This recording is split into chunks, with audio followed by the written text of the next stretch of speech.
Hi guys, இந்த vlog Friday எடுத்தது. Afternoon லஞ்சுக்கு சாம்பார் பண்ணலான்னு யோசிச்சுட்டு இருந்தேன். அப்புறம் தான் தோணுச்சு, ஞாயிற்றுக்கிழமை வேறு ஆடிப்பெருக்கு வருது, அன்றைக்கி வேறு சாம்பார் வைக்கணும்னு சொல்லிட்டு ரசம், இஞ்சி துவையல், அப்பளம் இதான் பண்ணலான்னு ரெடி பண்ணிகிட்டு இருந்தேன்.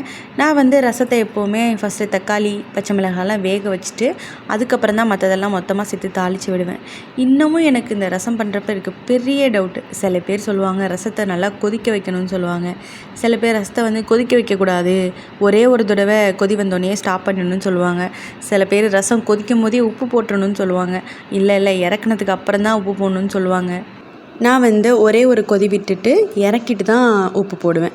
நீங்களாம் எப்படி ரசம் வைப்பீங்கன்னு கமெண்ட் பண்ணுங்கள். லைஃப்பில் பெரிய பெரிய விஷயத்துக்கு தான் கன்ஃபியூஷன் வருதுன்னு பார்த்தா சின்ன ரசம் வைக்கிறது கூட கன்ஃபியூஷனாகவே இருக்குது. இங்கே ஒமானில் ஃப்ரைடே அண்ட் சாட்டர்டே தான் லீவு. ஸோ அன்றைக்கி மட்டும்தான் கொஞ்சம் ரிலாக்ஸாக சமைக்கலாம். பாக்கி எல்லா நாளுமே மார்னிங் சமைச்சிட்டு இருக்கும்போது எங்கே கிளம்பிடுவாளோ அப்படின்னு பயந்துட்டு தான் சமைச்சிட்ருப்பேன். கிளம்பிட்டான்னா பக்கத்துலேயே உட்காந்துருவா, இறங்க சொன்னாலே இறங்க மாட்டா, காலை பிடிச்சிட்டே நின்றுட்டுருப்பா. அதனால் பயந்துட்டே சமைச்சிட்ருப்பேன். அப்படியே இன்றைக்கி ஆடி வெள்ளையா, ஸோ பூஜை பாத்திரம்லாம் க்ளீன் பண்ணிடலான்னு சொல்லிவிட்டு அதையும் க்ளீன் பண்ணிகிட்டு இருந்தேன். ஒரு 2 நாளைக்கு முன்னாடி தான் அந்த பூஜை பாத்திரம் க்ளீன் பண்ணியிருப்பேன். அப்படி இல்லைனா நாள் பண்ணியிருப்பேன். ஆனால் ஒரே ஒரு நாள் க்ளீன் பண்ணாமல் விளக்கேற்றிட்டா கூட மனசு ரொம்ப கில்ட்டியாக இருக்குது. வர இந்த மனசுக்கு எதுக்கு தான் கில்ட்டியாக ஃபீல் பண்ண வைக்கிறதுன்னு தெரியாமலே போயிடுச்சு. ஊரில் இருந்த வரைக்கும் எனக்கு இப்படிலாம் தோணுதில்லை. ஆனால் இங்கே வந்ததுக்கப்புறம் தான் டிஃப்ரெண்ட்டாக தோணுது. இது கூட பரவாயில்ல, இந்த சாமிக்கு மஞ்சள் குங்குமம் வைக்கிறப்போலாம் அது தெரியாமல் ஏதாவது கீழே விழுந்துட்டா கூட இந்த மாதிரி தான் எனக்கு ஃபீல் ஆகுது. இப்படிலாம் ஃபீல் ஆகிறத பார்த்தா எனக்கே ரொம்ப கிரிஞ்சாக தெரியுது. ஆனால் ஏன் இப்படி இருக்குது அப்படிங்கிறது தான் எனக்கு தெரியல. ஊரில் இருக்கும்போது இப்போ நான் க்ளீன் பண்ணலனா கூட மாமியார் மாமனார் யாராவது ஒருத்தர் கண்டிப்பாக க்ளீன் பண்ணிவிடுவாங்க. அதனாலயான்னு தெரில. உங்களுக்கும் இப்படிலாம் தோணிருக்கான்னு கமெண்ட் பண்ணுங்கள். ஆஃப்டர்நூன் லஞ்சு சாப்பிட்டுட்டு ஈவினிங் வெளியில் போகலான்ட்டு கிளம்பிட்டோம்.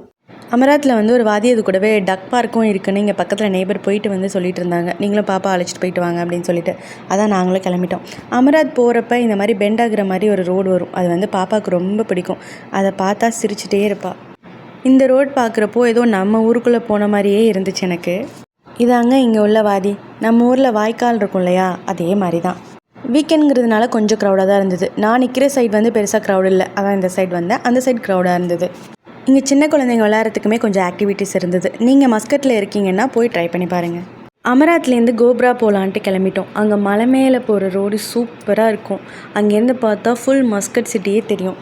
என்ன தான் இந்த மாதிரி ஹைட்டில் போகிறது ஜாலியாக இருந்தாலும் எனக்கு ஒரு பயம் இருந்துகிட்டே இருக்கும். ஏன்னா பாப்பா சும்மா இருக்க மாட்டாள். நான் கொஞ்சம் கண்ணை சந்தாலும் போதும், எதையாவது அங்கிட்டு ஓப்பன் பண்ணி விண்டோவை ஓப்பன் பண்ணிவிடுவா, இல்லைனா டோரை ஓப்பன் பண்ணுறதுக்கு ட்ரை பண்ணுவாள். அதனால் அவள் மேலே ஒரு கண்ணை வச்சுட்டே இருப்பேன். அப்புறம் அங்கேருந்து அப்படியே நாங்கள் கோப்ரா பீச் போனோம். போயிட்டு லூலு போகலாம் அப்படின்னு சொல்லிட்டு லூலுக்கு வந்துட்டோம். லூலில் எவ்வளவோ செக்ஷன் இருந்தாலும் நம்ம ஃபஸ்ட்டு போய் நிற்கிறது இந்த ஹாட் ஃபுட்டு தான்.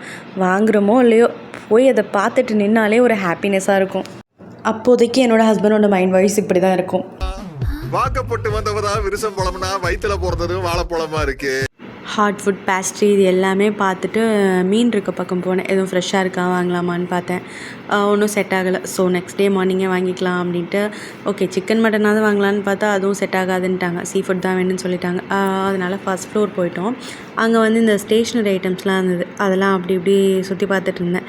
நல்லா அழகாக இருந்தது. ட்ரெஸ் கலெக்ஷன்ஸ் எல்லாமே சூப்பராக இருந்தது. எப்படா நம்ம பாப்பா வளருவா அதெல்லாம் போட்டு பார்க்கலாம் அப்படிங்கிற மாதிரி இருந்தது.